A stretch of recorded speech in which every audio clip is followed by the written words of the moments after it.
Become a sustaining member of the Commonwealth Club for just $10 a month.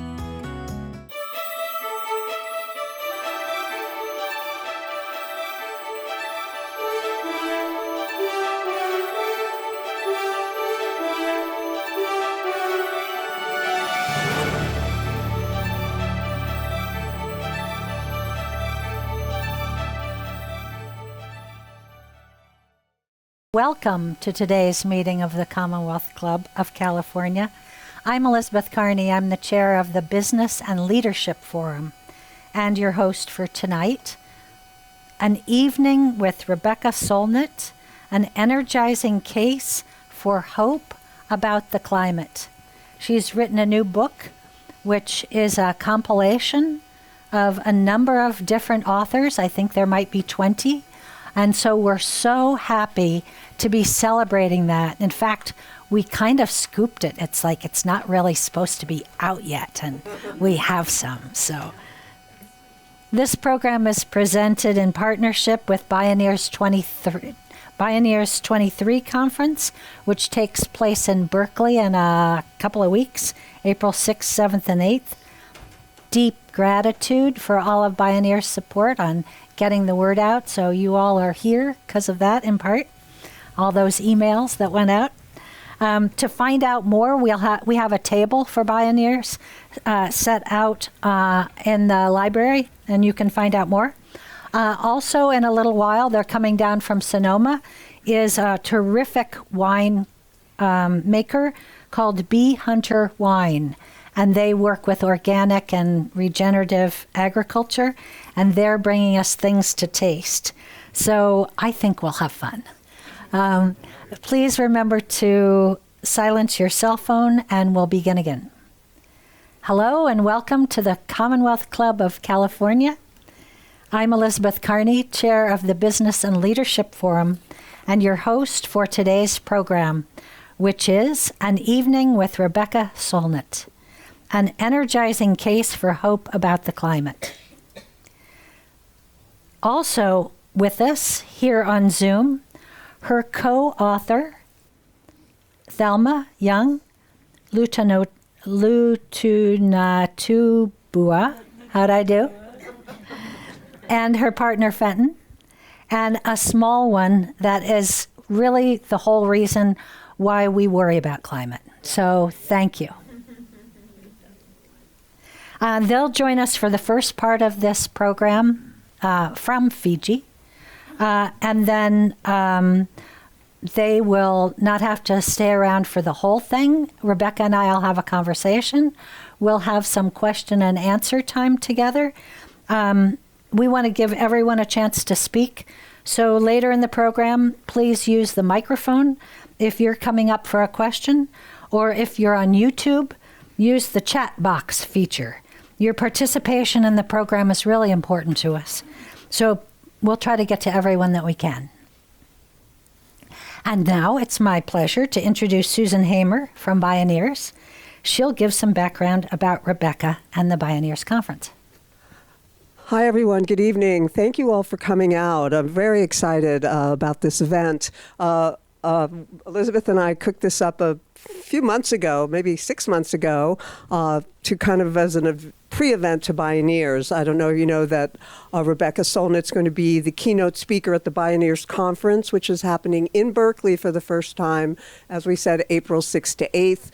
Lots of speakers. In fact, a couple speakers, people who wrote in this book, I know Jade Begley is one of them, is also speaking. It's a wonderful conference, a bunch of visionary speakers speaking about climate change, progressive politics, the environment, everything that we care about. It's going to be there. It's going to be 3 days, and they're taking over Berkeley. So it's going to be great. I hope you all will join us. And by the way, we have a special discount code from the Commonwealth Club, Commonwealth 20. You can get a discount code. You can go all 3 days or just 1 day. I think Rebecca's going to be there on the Saturday.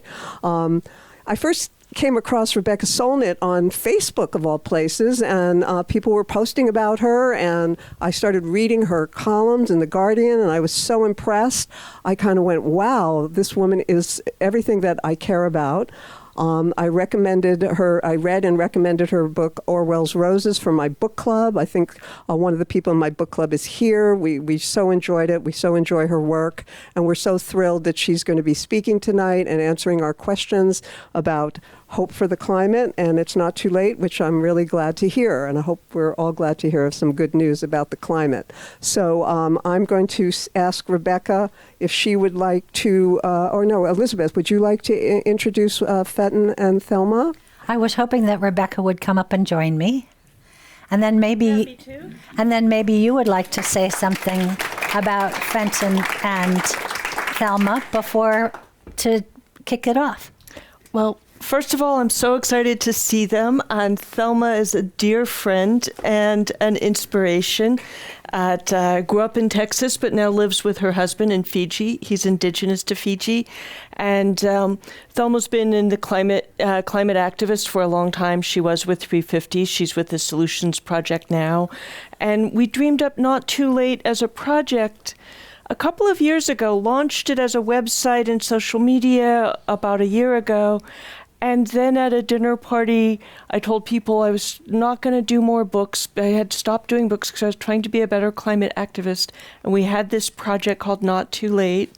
And everybody at this little kind of climate and writer dinner party looked at me and said, that needs to be a book. So I emailed Thelma, who's conveniently in Fiji, 19 hours ahead or 5 hours behind, depending on how you look at the clock.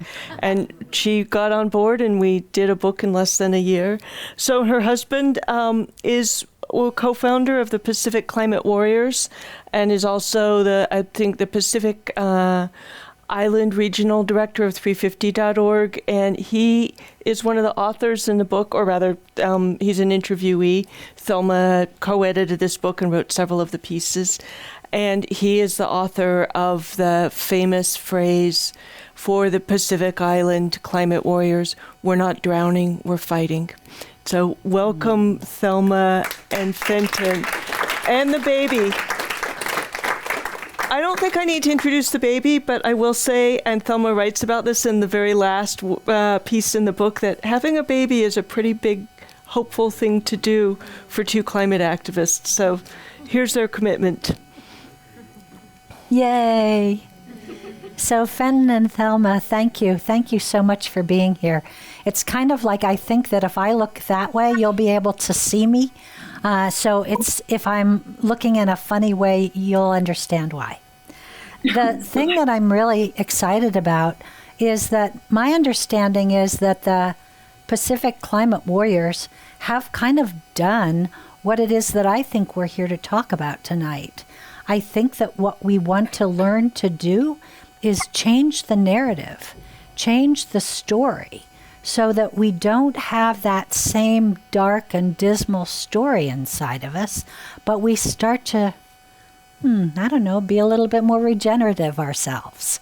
So in that light, I hope that we will be able to talk with you guys about your process, your narrative that you've changed.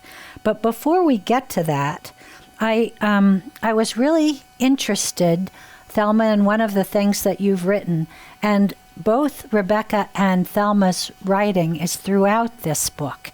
It's so fun because it's almost like they're having a conversation with 20 of these people in this book. And one of the things that, Thelma, you write is, you mentioned something that intrigues me. You say, instead of sacrificing, we have to drive less, eat less, etc. The question comes up instead, what is our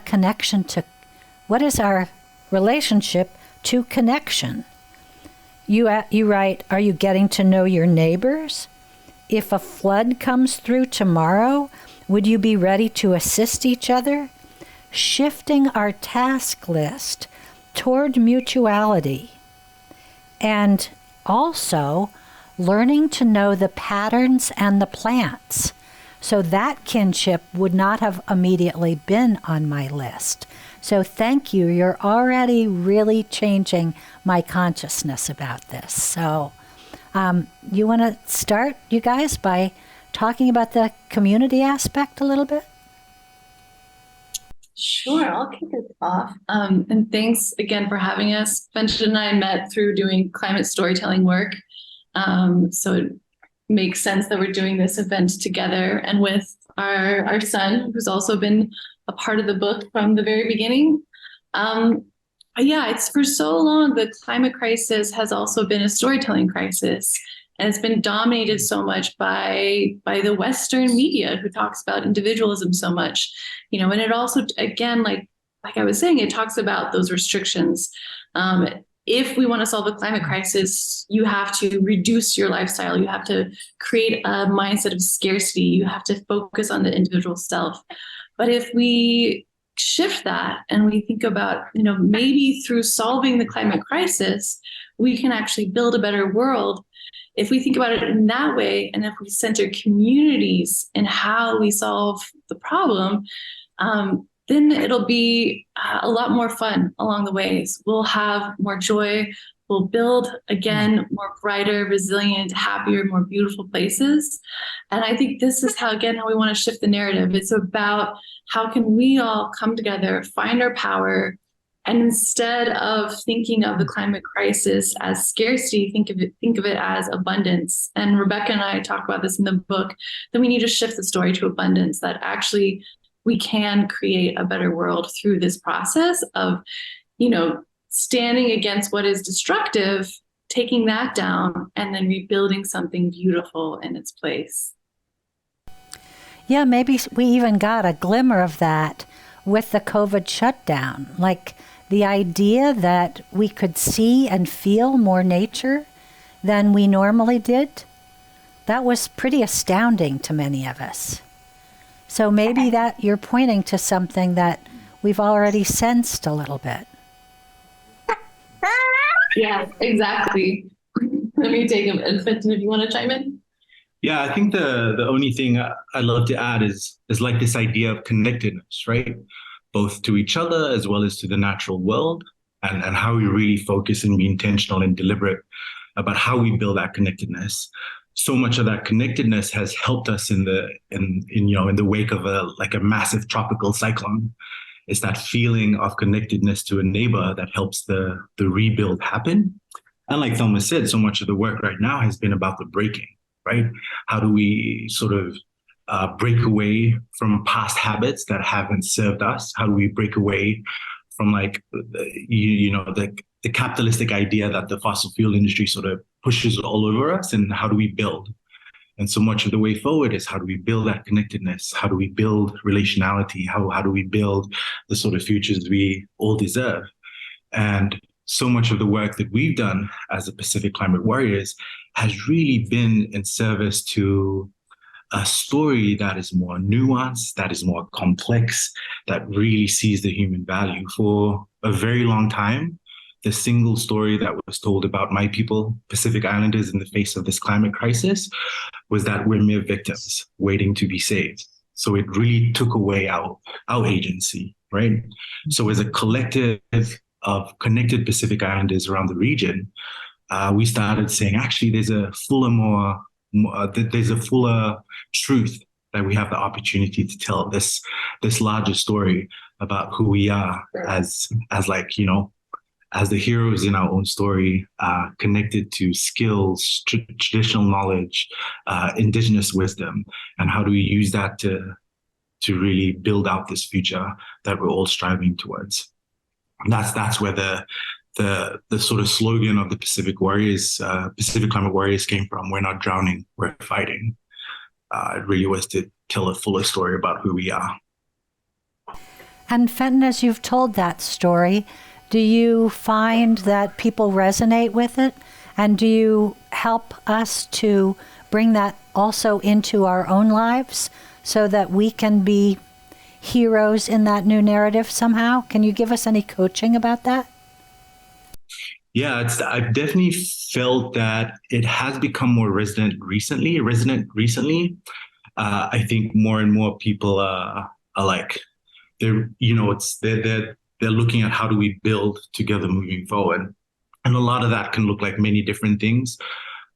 For us in the Pacific on the front lines of the climate crisis, it's constantly just like reminding people that we're here that we're not going anywhere, that we deserve to thrive.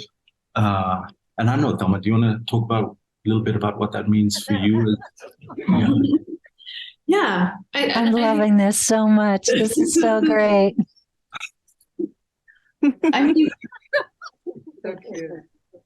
for me, being pregnant was an exercise in hope, and bringing a child into this world is one of the most physical realities of I am not giving up. I am shifting the narrative of my own life and my family's life to one of despair and gloom into one of hope. And even if the future isn't perfect, we're not giving up. And I think that's where I'm holding in my heart, is that the future is uncertain, and that's okay, because it gives us space to build the world that we want. And so when I look at the future for my son, I have no idea what that future is going to look like, but I know that it's going to be what we make it to be. And so we're not giving up. There's clapping going on in the room. And I want to share with you our own experience. We're sitting here in San Francisco, and this building is on the edge of the bay here on Embarcadero. And yesterday we had 70-mile-an-hour winds, and it floods this street when that happens.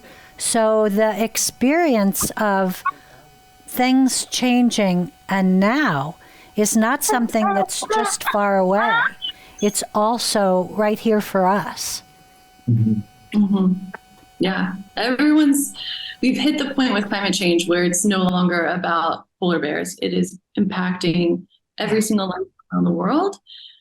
And it's one of those things where everyone's impacted by climate change, but every story is completely different, which is also why we need so many new climate storytellers out there who can tell the stories in a way that resonates with their communities. We need to drastically diversify our climate spokespeople world.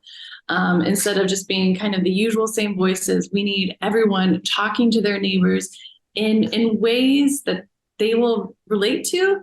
And if we build up those climate storytellers, then more and more people can join in the fight. You agree, don't you, son?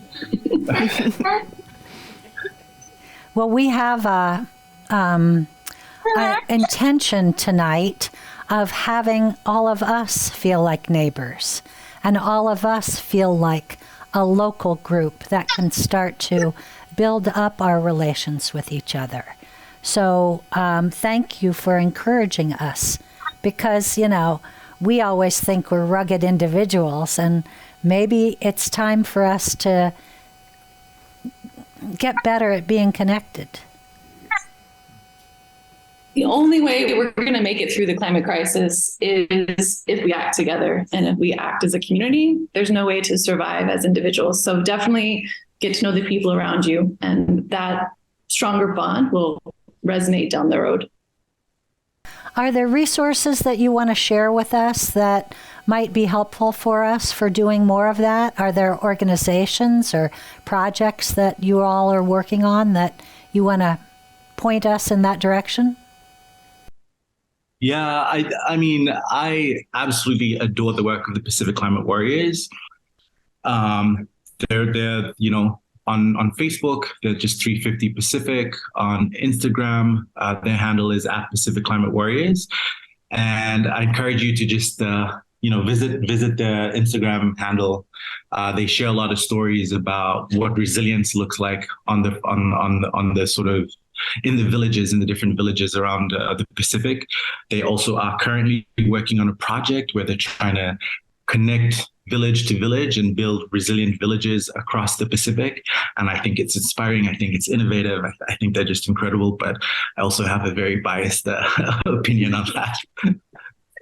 You can also check out our website, nottoolateclimate.org.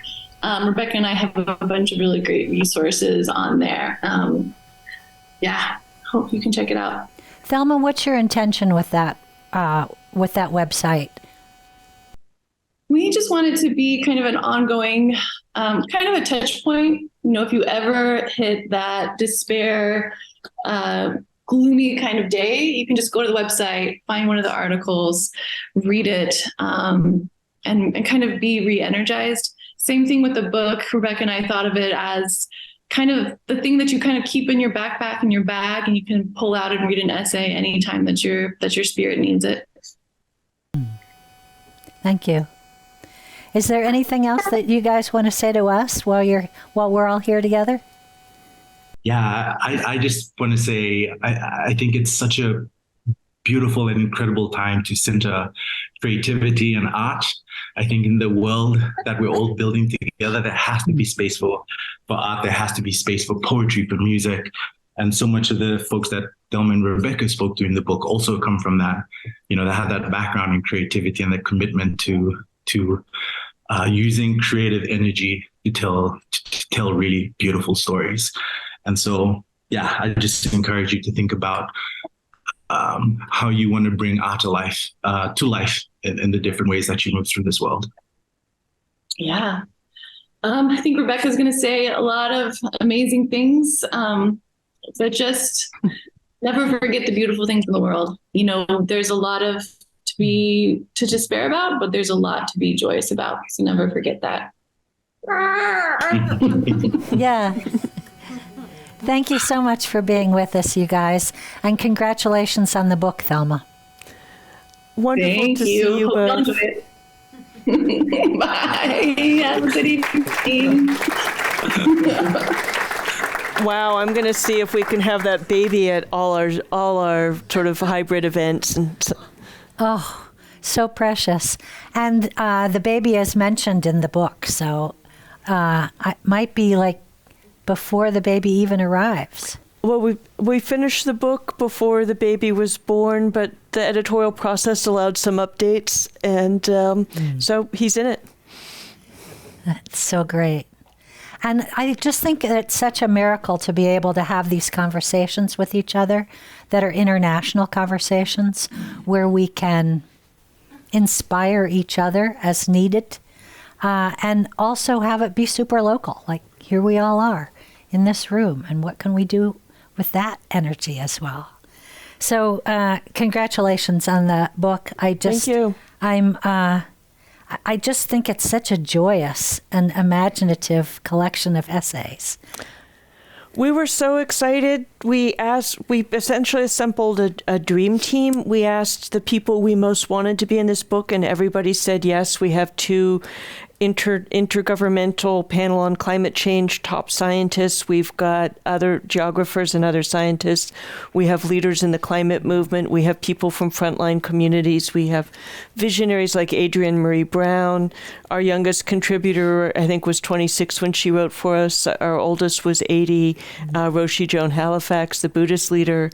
And, it's an international community of voices. It was wonderful to put together, wonderful to put out into the world.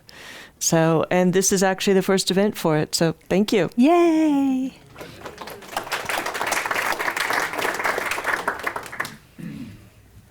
I'm struck by yesterday's climate action, being in the midst of a 70-mile-an-hour wind and storm, and what a reminder that nature is a priority, and that pushing the whole pipelines and destroying old growth forests is really not the way to go. Although yesterday's protest was really across the nation with more than 100 demonstrations about the banks that are financing fossil fuel extraction. The big 4 are Chase, Wells Fargo, Citi, and B of A. And they are playing a huge role in the destruction of the planet and the climate. And it was an action for people to withdraw their money, cut up their credit cards. I cut up my longtime United Miles card, and, tell the banks to stop doing that and to stop financing climate destruction. And so in San Francisco, despite the incredible rain and wind and cold, we thought it was cold. People in other parts of the country won't. we had more than 100 people for a couple of hours. We shut down the street, and some remarkable things happened, remarkable speakers. And so, yeah, but it happened from Maine to people did a rocking chair vigil in Washington, D.C. for 24 hours because it was led by Third Act, Bill McKibben's new group, led by senior citizens and people over 60. He felt the climate movement was burdening the young with like, oh, you young people are so amazing. Why don't you do all the work, is how it ended up sounding. So it's time for older people as a powerful constituency, because we have a lot of resources, and to take some leadership. So Bill, who's 62, I think, put Not Too Late together right around when he turned 60, and it's doing amazing. Not too late. Third Act, and it's doing amazing things. So keeping track, we've already heard of 3 or 4 or 5 different organizations that could be part of, like, as you're sitting here and you're thinking, like, think about what are the things that are lighting up for you, like what are the things that you might want to do in the midst of that. And that's kind of the kind of conversation that we can be having. It's not just a pleasant talk, which of course it is, but it's also more. I'm aware of different phases of narratives that we've lived through, things like climate denying, which was like a whole narrative for 10, 20 years. It's been something. And now it's like, oh, it's too complicated. We can't possibly do anything. Even the media, the internet, the mainstream media is pretty powerful at keeping us confused and in despair.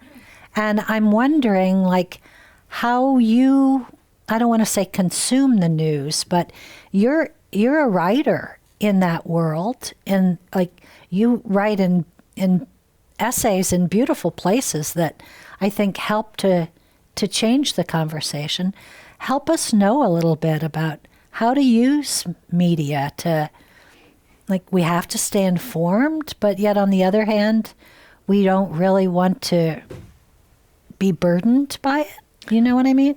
I think for everybody, particularly in the age of social media and the addictiveness of the internet, figuring out your information diet, what actually makes you feel empowered, purposeful, makes the world more coherent, is really important around all the issues. And there is a tendency of the mainstream media and politicians to tell us a story that we're just consumers, or maybe we can also go vote. They're not going to necessarily encourage us to become activists, to organize, etc. So they fail us on that story, but there are other places you can go for that story. You can get information from climate groups that are doing that organizing, like Third Act, 350.org, the Sunrise Movement, Extinction Rebellion, Dayenu, the group for Jewish climate people. So, and then also, I actually follow a bunch of really smart people I respect on Twitter, journalists, climate scientists, climate communicators, etc. And of course, I'm a journalist myself, so the raw data is something I'm happy to crunch. I write for The Guardian, which I think has done the best job on climate for the last 20 years by far. And I just did a piece for The Washington Post, which has been often pretty good. But I totally agree with you that the mainstream narrative is often discourages action, partly by suggesting that it is too late, we don't know what to do, it's too hard to do, it's all about sacrifice. For example, when Lawrence Livermore Labs kind of spun their story about their fusion experiment to make it sound like an energy solution rather than something that was actually about nuclear weapons stockpile security, they got a ton of newspaper and other media stories suggesting, like, oh my God, this could be the energy solution we need. And it made those of us deep in the climate movement just berserk, because we already have the solutions. And that's something a lot of people don't understand. We have the solutions. We can supply all the energy we need with wind and sun.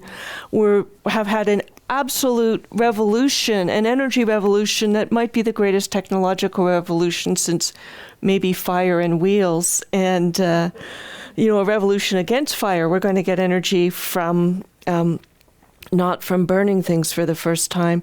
And, often sometimes the stories are just wrong. Sometimes they have an attitude that's defeatist. Sometimes they're just behind the curve, and we have the solutions.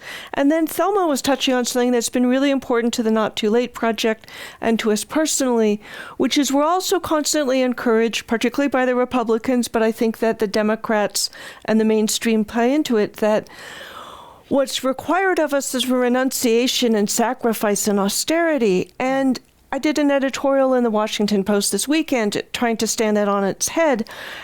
We're constantly told that we now live in an age of abundance, but do we really? And do we have an abundance of hope? Do we have an abundance of justice and economic justice? Do we have an abundance of community and social connection? Do we have an abundance of hope and confidence about the future? I think we're living in do we have clean air, clean water, etc.? Do we have clean politics? All those things, I would say the answer is no. And what we need to do for the climate crisis, first of all, is exit the age of fossil fuel.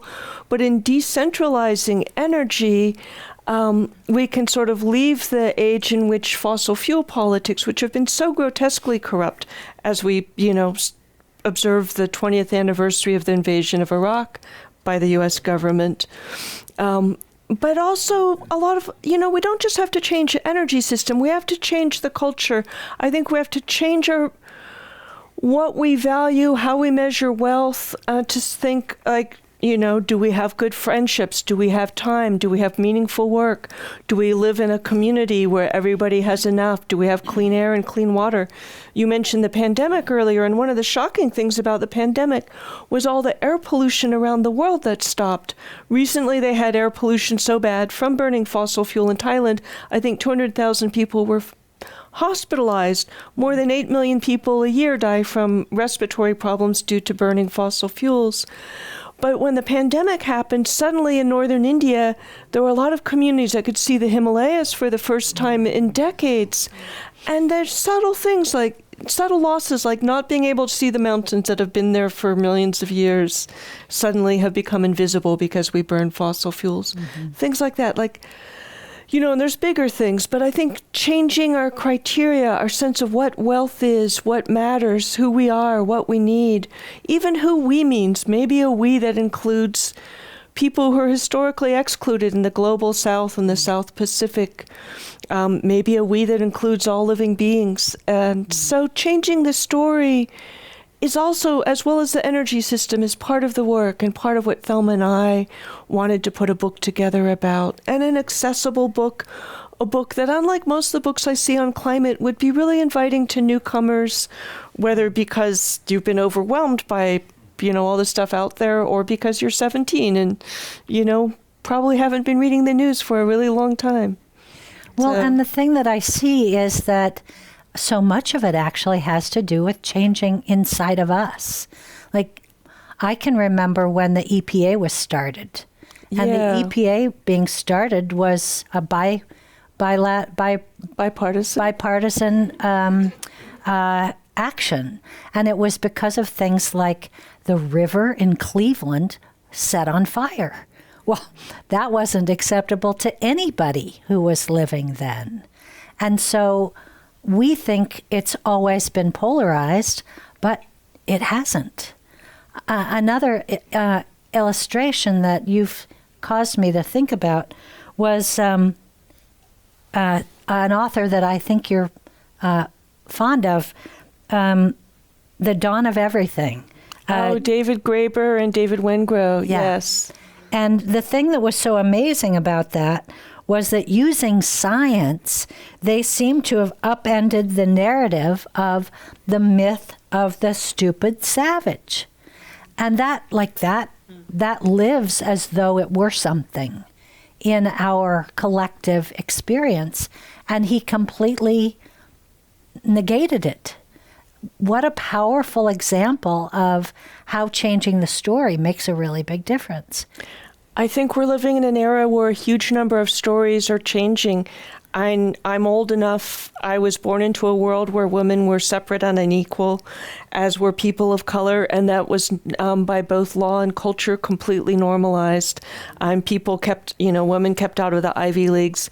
Black people kept out of most places, almost everything run by white men. I was born into an era where we almost didn't have a language for the environment. People didn't think about it. I'm a year older than Rachel Carson's Silent Spring. People thought the Cold War would last forever, and I'm the same age as the Berlin Wall, not to sort of anchor it all on me, but, even in the summer of 1989, people didn't think that the East Bloc countries and, the Berlin Wall and then the Soviet Union a couple years later would collapse, and that binary organization of the world would cease to be what it had been. And of course, speaking of binary, the way we think about gender and sexuality has changed radically in our time. The way we think about food and nature has changed. All the stories are changing. We're also living through a huge pushback from right-wing, white supremacists, neo-fascists, and authoritarians who don't like the radical equality that is part of the new stories, the new values, the new we of this era. So we're in a story battle. What stories are we going to tell about what matters, who we are, who should decide, etc.? And,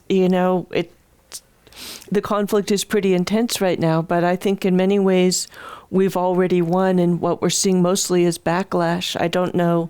They can take away reproductive rights, for example, but I don't know if they can take away the belief that we deserve the reproductive rights we didn't have before 50 years ago when abortion became legalized nationally. So we're in an era of change, I think, so profound and so multifaceted that it's really hard to see. It's happened slowly.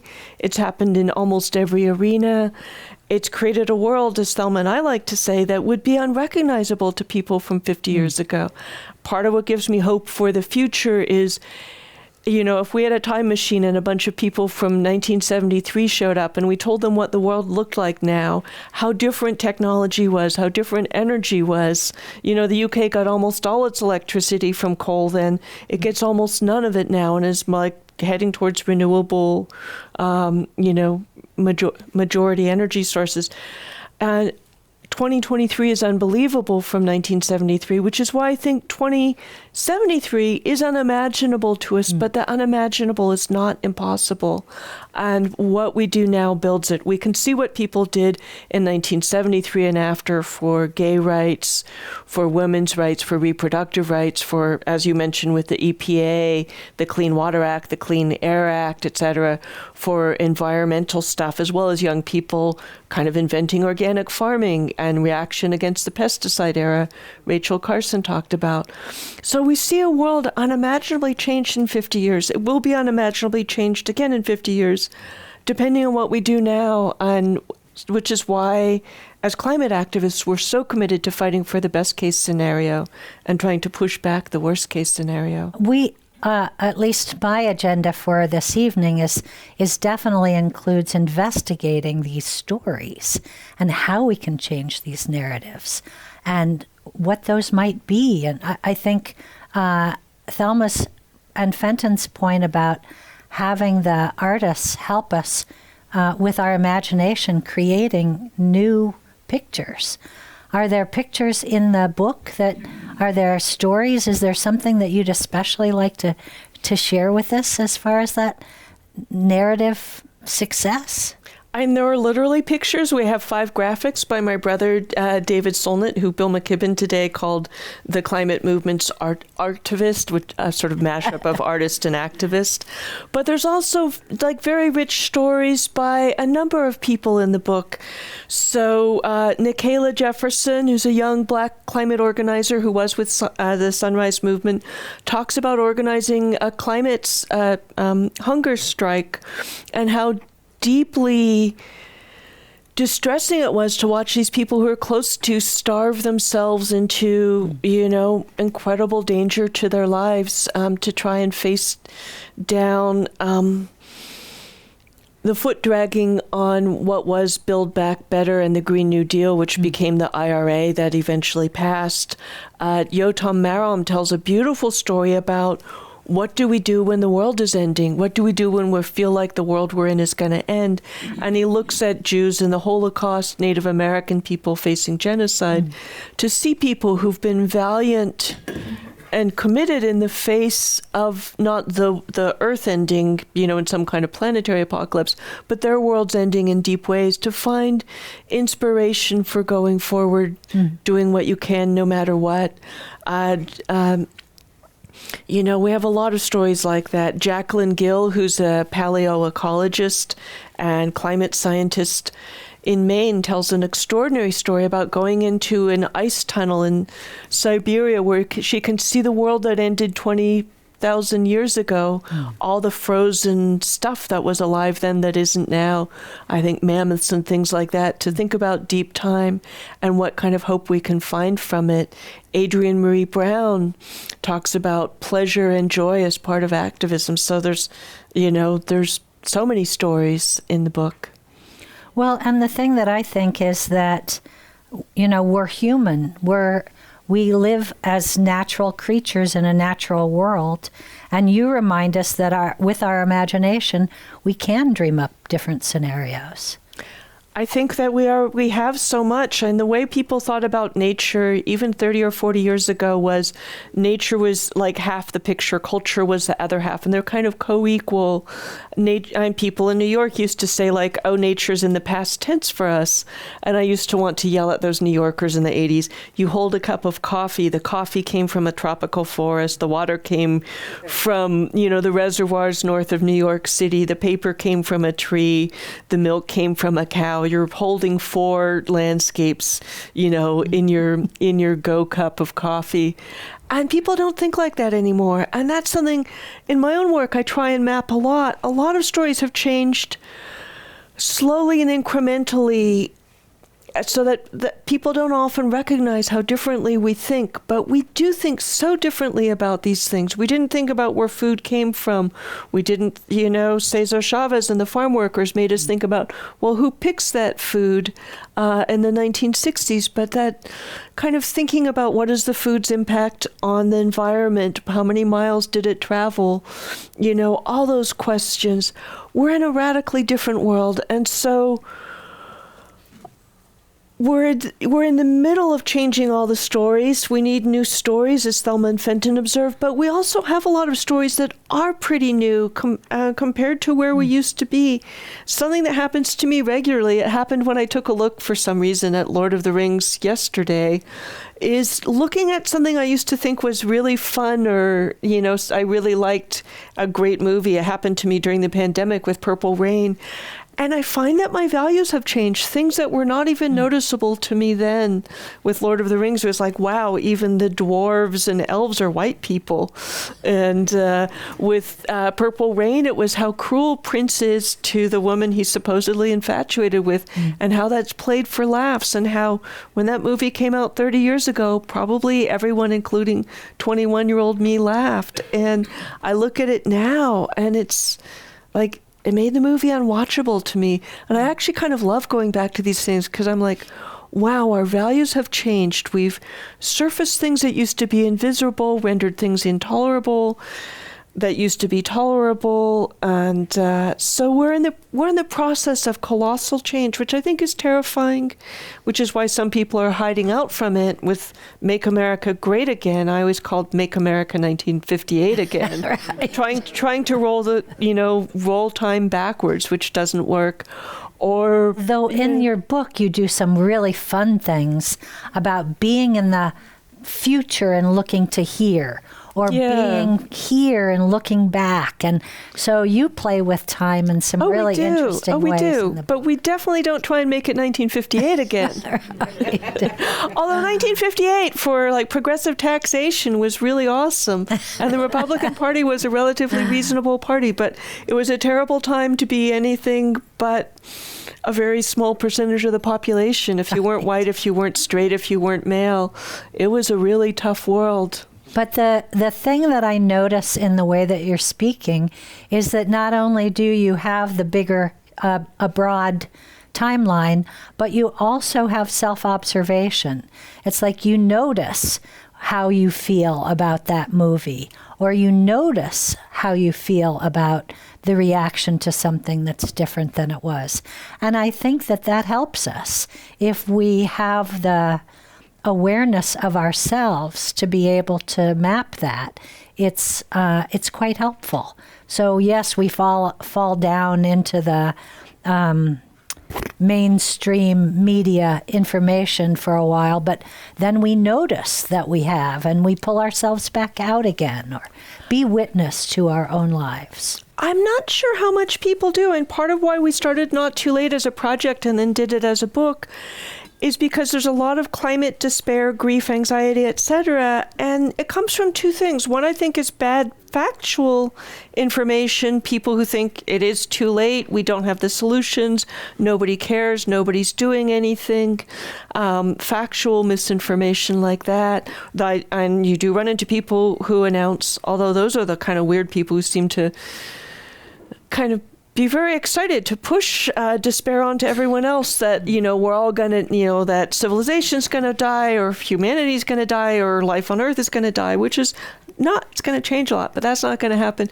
But what I also find is that people have not only facts, but frameworks. Their stories about how change works and how power works don't let them recognize what I think the reality of that change is, where power lies, the power of changing the story, as you've brought up multiple times, the power of ordinary people to organize and create movements that can be, change regimes, change what corporations can do, change the world, and have over and over again. I write about the past a lot because the future is unwritten. We don't know what will happen, but we know looking and learning from the past how to make it happen. That's one of my favorite things about this book is you write about the future is yet unwritten.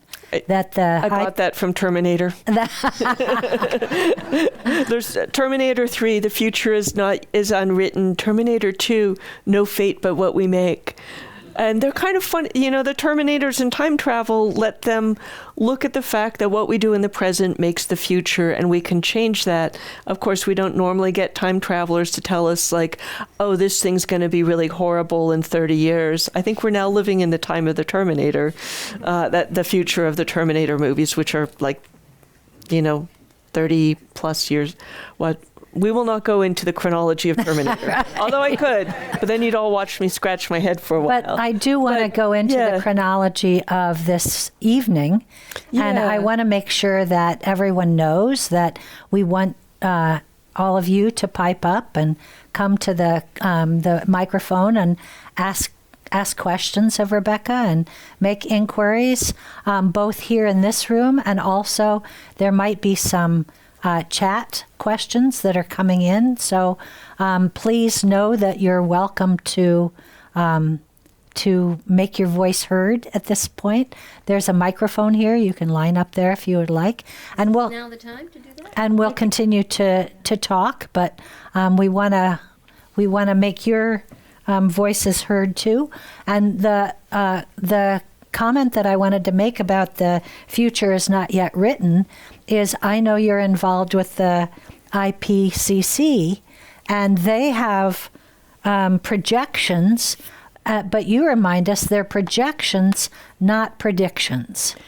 Exactly. And I wanted to just speak a little more to the future is not yet written.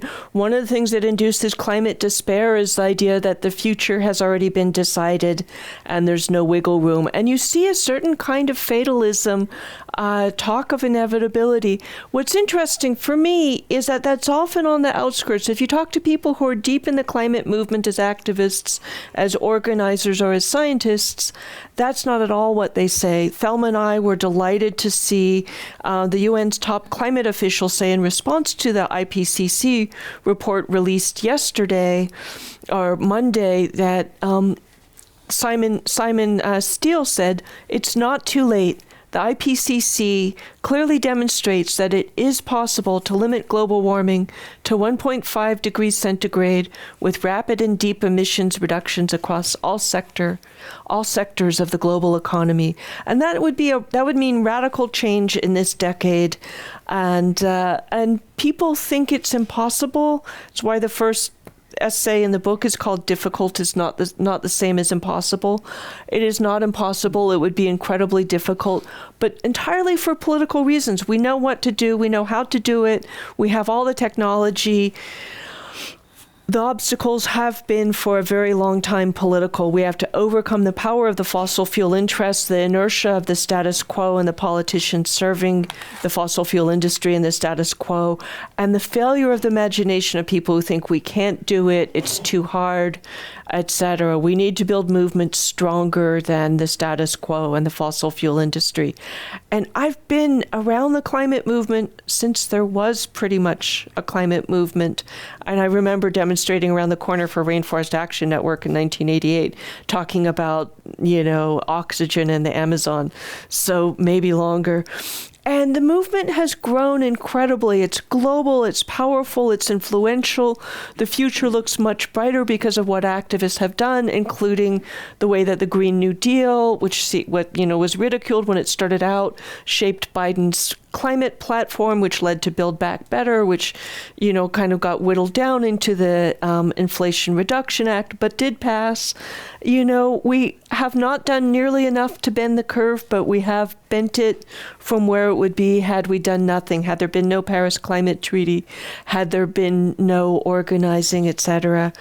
So we are making the future as the IPCC, which I will just throw out again, is the Intergovernmental Panel on Climate Change. The world's top scientists in the field come together to talk about where we are, where we need to be, how to get there. So, they tell us, because I don't think people think in these big frameworks enough, we are shaping what the Earth will look like for the thousands of years to come. We in this decade, it's an incredible responsibility. It requires all of us to be heroic. I think we deeply believe, we the Not Too Late people, that we all have that capacity for heroism, that most of us have a role to play in the movement. And, finding that role, whether it's joining something, donating, organizing, educating, keeping hope alive, is the work we're all here to do. And it matters more than anything. So.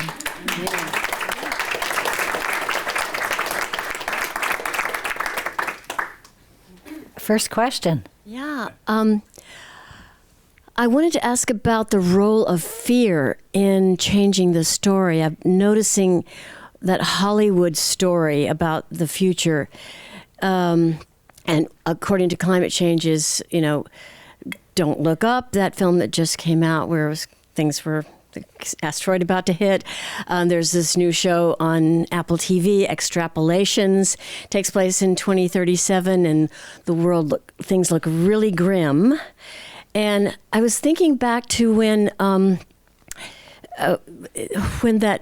Day After Tomorrow came out, and that story about a possible nuclear war, or it was a nuclear war, came out. It seemed to shift the consciousness in some way. People got, oh God, this could really happen. So I'm just curious about how you think about fear in relationship to all the wonderful things you're saying about how we need to have hope. I think because we're on C-SPAN, I can't use a lot of curse words. But Hollywood is really good at two things, which is really bad for life on Earth. One of them is crash bang violence, and that's the version of the future they find most imaginable. I think that's a broader problem. We don't have a lot of climate utopia stories, although we have some, including Kim Stanley Robinson's Ministry for the Future. Another thing is they like lone heroes. You know, they very rarely can tell a story where the world gets changed not by somebody who is an action hero, which usually means whether it's the Terminator or Tom Cruise or whatever, they're really good at violence and, which is also not how the world gets changed. I don't care how many muscles you have. That's not going to make you a good organizer, and being a good organizer is what's going to actually make you a person who can change the world, or a good storyteller, or a good fundraiser, or maybe a good, engineer working on climate solutions. So they have created a kind of parallel reality that's simple and I think kind of ugly. They also find stories in which human nature is selfish and self-centered, which might be true of a lot of Hollywood executives. And, that's the story. I wrote a book about disaster in 2009. And what really happens in disasters is that most people are brave, altruistic, creative. They rescue and take care of each other. They rise to the occasion. Those of you who are in San Francisco for the 89 earthquake might remember that. The 1906 earthquake is full of stories like that. I'm hearing stories coming out of Turkey where they've just had an earthquake like that. I heard so many from Hurricane Katrina, but Katrina in particular in our time was when the mainstream media told the story Hollywood tells about raping, marauding, looting barbarians who need to be subjugated by law and order, which returns us to the lone hero narrative. They like stories in which ordinary people are sheep and wolves and need some strong man with a gun or muscles to control them. So that's one of the places we need to change the story. Thelma is actually with an amazing organization called the Solutions Project, and they actually put out a template for climate storytelling in film and television to suggest how to weave climate into what you tell. And I think that not only do you need to literally talk about the climate crisis when you do something like that, but you also need to talk about how does change happen. It doesn't happen with guns and muscles and car chases and things going bang and boom so much. And, and I feel like, because I got asked this question last week, we not only need to talk about climate change per se, we need to figure out how to be the people who can address the crisis. What kind of values do we need? What kind of knowledge do we need? So I also feel the media we need, the stories we need, will give us a different sense of who we are. And that goes back to what I talked about in the beginning. Do we live in an age of, abundance and we need to have austerity for the climate crisis? If we recognize, and you see this in stories of disaster, who are we? What do we really want? What you see in disaster over and over is people luminous with joy, even though their city just fell apart, a lot of people died, things are in ruins, there's no power, because they found community, they found connection, they found meaning and purpose, they found a kind of immediacy. And I think that's what we want most of all. We want these deep connections, we want purposefulness, we want meaningful work and meaningful lives. And that's not what Hollywood tells us about who we are. That's not what advertising tells us who we are. And so we need to tell the story of the climate and what we can do about it. But we also need to tell the story of who we are in radical ways that I think are very present in a lot of old stories, traditional stories, indigenous stories, fairy tales sometimes, but aren't so present in sitcoms and, a lot of Hollywood junk. Marvel movies. Oh, God. Yeah. I can't believe I got through this without any bad words. Next question. Manuel. Hi, Manuel. Welcome. Hello. Thank you. Nice to see you. Thank you. First of all, I want to acknowledge that I like that we're in, as you said, a battle of stories. I work with a lot with language and conversations and the power of language and the power of the type of conversations. I think we need conversations for designing the future. So I think you said that very well today. Thank you. And however, I also think that we need the time to have those conversations. And so, and we seem to be so busy, at least in this country, busy to make a living, to pay the rent, especially in the Bay Area, where, we're all busy, the rent keeps going up. So I wonder also if not only having the right futuristic type of possibility conversation is part of what we need to do, as you said, to change the story, but also having the time to do it. So I was wondering about universal basic income, for example. I mean, you mentioned the Ministry for the Future, Kim Stanley Robinson, and there was a lot of issues there in that book about economy and money. And so I'm just wondering about universal basic income will give us the time to have a cup of coffee and have great conversation about designing the future. So I just wanted your opinion on that. Yeah, no, I think you're absolutely right about time. Universal basic income, which I feel I haven't studied enough to take a position on, but I feel that insecurity really drives us in the United States. In a world where, as a homeless people, mere blocks from this building demonstrate, it's possible to be in this society without even a roof over your head or knowing where your next meal will come from or access to health care and or a shower. In a world where that can happen to you, how can you ever have enough? And I think that one of the things that people in social welfare states like Scandinavia have is a sense, since you can never fall all the way down, you don't have to, there is such thing as enough. And that's actually what a lot of those studies about happiness in Scandinavia about. Scandinavians, come on, it's dark, cold and dark there a lot of the time.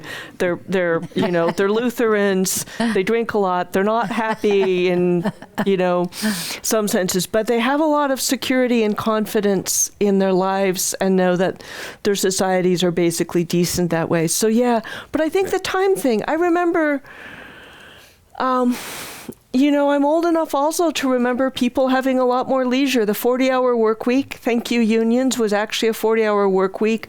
A lot of families could live off, or, couples could live off one income. I lived in San Francisco when a lot of idealistic kids, whether they wanted to write poetry or be activists or whatever, were able to live off a part-time job and devote the rest of their life to something that didn't pay. And yeah, we've lost time. And this is part of where the conversation about abundance and scarcity could change radically. So I think you brought up a beautiful point. We are poor in time in so many ways. We feel harried, we feel rushed, we feel like we don't have enough time for pleasure, for joy, for well-being, for friendship, for family, for community. And so that's one of the things, if we don't consume so much, we don't need to produce so much. If we don't need to produce so much, we don't need to work so much. And suddenly time reappears. So that's another way I feel like the story could be upended. So I have Thank a little you. story. May I offer it? Yeah. Just going to date myself quickly. You mentioned 58. I was here in 68, Haight-Ashbury. Spent 8 months there in Haight-Ashbury. A lot of free time, a lot of experimentation. So thank you so much. So my little story was about the first days of COVID, and I was on my exercise bike and pedaling away when my knee went out. And I'm used to being a horse galloping through life, and all of a sudden I had this sense that it was like I had a turtle on my knee, and that turtle was saying, "Slow down and listen." So that's my offering from this time is, how can I or any of us have that taking time to listen to ourselves, listen to each other, listen to nature and the wisdom of nature.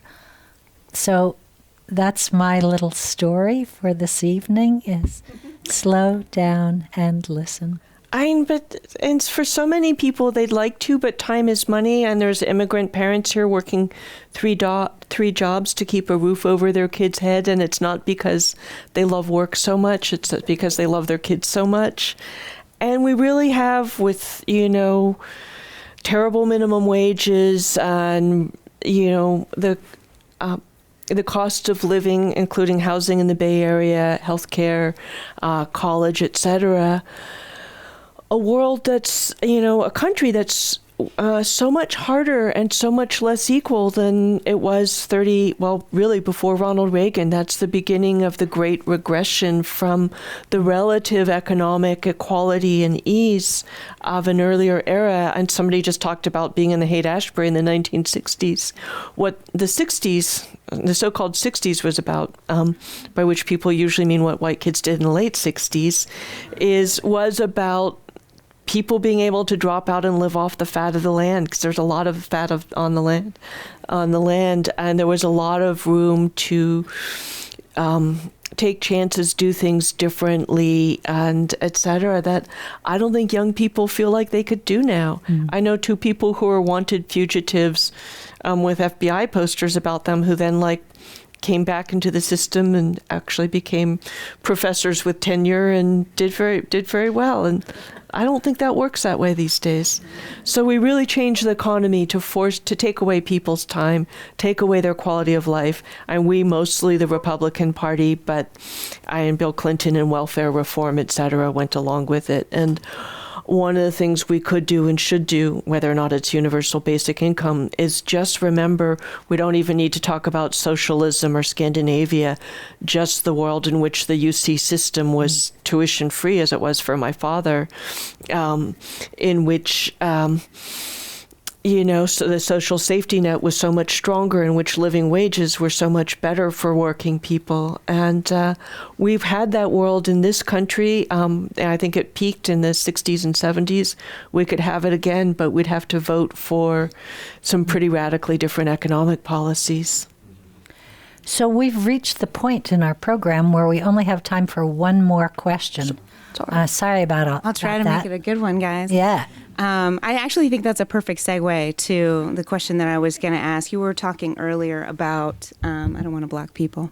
You were talking earlier about story shifting, right? Yeah. Like gender, race, sexuality, like all these like big topics, right? Mm-hmm. And another conversation that's been happening recently is around wealth, right? And you have these big events like Davos, and there's a huge climate focus, and these A-list billionaire people go and they talk about how they're saving the world, and kind of piggyback on your question earlier. It's sort of like the lone hero, right? But instead of muscles, they have money. Mm-hmm. And I'm just kind of curious to get your perspective on that, because for a long time it was they were kind of thought of as saviors because they have all this access, right? In a way, right? And so but as someone who's been involved in this, I'm just kind of curious to get your opinion on that. One of the things I love, we keep talking about Ministry for the Future. It's a great book. I'd recommend to anybody who likes chunky novels of the near future. One of the great things about it is they decide billionaires are a threat to the climate and eliminate them. I think that's actually very smart. And, one of the shocking statistics, people often suggest that we're all equally responsible for climate change. Almost nobody in Bangladesh is. Almost everybody in Beverly Hills is. And, the poorest 50% of humanity produces about the same amount of carbon emissions as the richest 1% of humanity. So there's people having 50 times the impact of other people at a minimum. You look at private jets versus, farmers in Bangladesh, and you're talking about a much larger scale than that. So I think that nobody needs to be that rich. And one of the things we all in the Bay Area see all the time is people get rich doing things that are pretty sketchy. They're not necessarily improving humanity.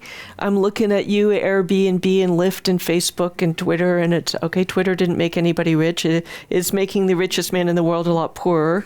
So maybe it has some value after all. And they have made the Bay Area a dystopia, not a utopia. You see cultural institutions die. You see desperation. You see a housing crisis. You see public transit falling apart, et cetera. And they've contributed to all that. They also tend to think that solutions have to be like them, that they need to be some big, heroic, technological, super duper wonder thing. Bill Gates certainly thinks that way, even if he's only the third richest person in the world. And so they tend to use their power to mount obstacles to what the real solutions to climate change are, which are modest and dispersed. We don't need some, carbon sequestration and geoengineering and things like that are kind of excuses for continuing to burn fossil fuel. We have the solutions. It's renewable energy. It's electrifying everything. We know how to do it, but I think that world looks too alien to them. You literally decentralize power if you no longer have these corporations profiting hugely off power that's centralized where fossil fuel is produced and controlled. Wind and sun are basically everywhere. And so their failure of imagination drives their decisions, and their money makes their decisions influential, which is why billionaires are a climate problem. And some progressive taxation would be really great. I'm a big Elizabeth Warren fan, and the fact that she wanted to tax the hell out of a lot of the big tech corporations as well, who are all tax cheats as well. In this room, there's a lot of Rebecca Solnit fans. So thank you so much for being with you.